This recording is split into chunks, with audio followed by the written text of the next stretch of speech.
So the Celtics hired Brad Stevens last year, and I've been saying this for a while. If you look at the NFL is hiring a lot of college coaches and college football coaches, and not only hiring them, but really kind of adopting, especially on the offensive end of the ball, what college football has been doing. For whatever reason, the NBA over the last decade or so has been very reluctant to pluck from the college ranks. There are a couple of very high-profile examples of college coaches who didn't do well when they got there, but I sense maybe this Brad Stevens hire might be the start of something new. And if you were to make a short list of coaches who are good enough, young enough, and have the proper temperament, which, as you well know, is probably the biggest thing about that adjustment to go to the NBA, then you'd be on anybody's short list.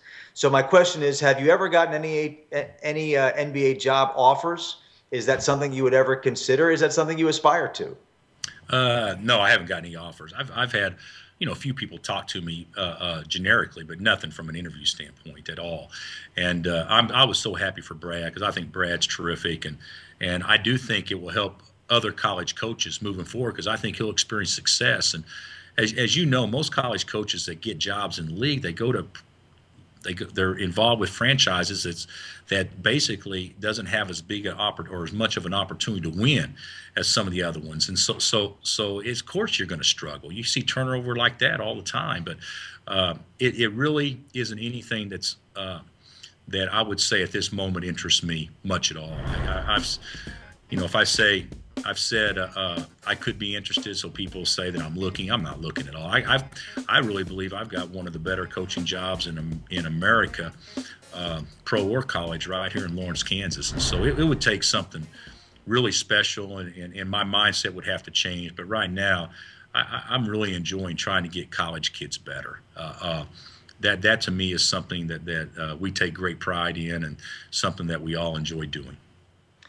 Along those lines, Bill, let me end with this, because one thing I've always appreciated about you is you have a great sense of history of basketball, and especially history at the place where you're at. It's an unbelievably special place for basketball, and I'm saying this obviously as a graduate of a school that is also pretty special in terms of basketball. But places like Duke cannot match Kansas for history. As I always say, the guy who invented the game, his name is on the court.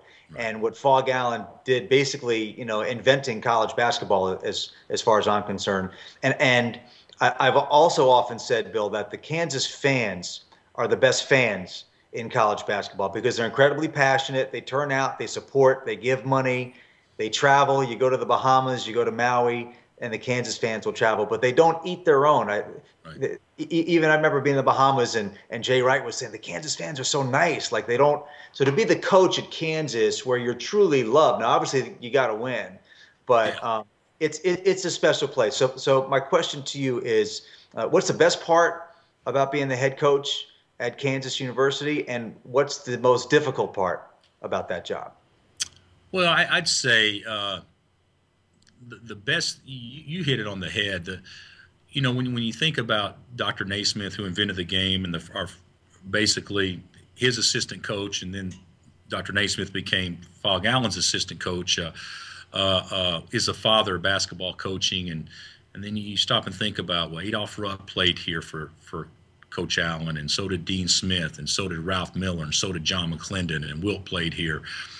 No matter who wins here, or no matter what player comes here, they're never going to be the best player, and they're never going to be the best coach that ever coached here. So if you're involved with us or involved with this situation, you really buy in to be a part of something that's bigger than an individual. And I think the players buy into that. I think it's an easy place to coach in that regard because guys care more about winning because of the pressure to win as opposed to the pressure for them individually to perform. So that right there makes it maybe easier in some ways to coach. I think difficulty, recruiting's not easy. We have a national brand, but still yet we've got to go on somebody else's turf in order to seal the deal to get guys to come to school here because there's not a lot of players in our locale because it's not a highly populated area. But there's not very many negatives about it at all.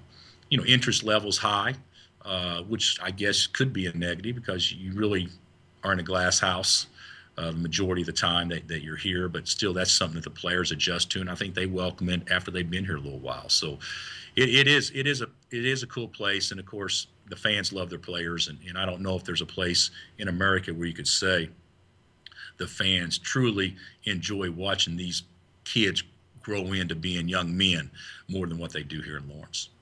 Well, that perspective is why I think you're such a good fit there. You always are able to keep things in perspective when things are going poorly. You're at an even keel when things are going well. You're self-deprecating.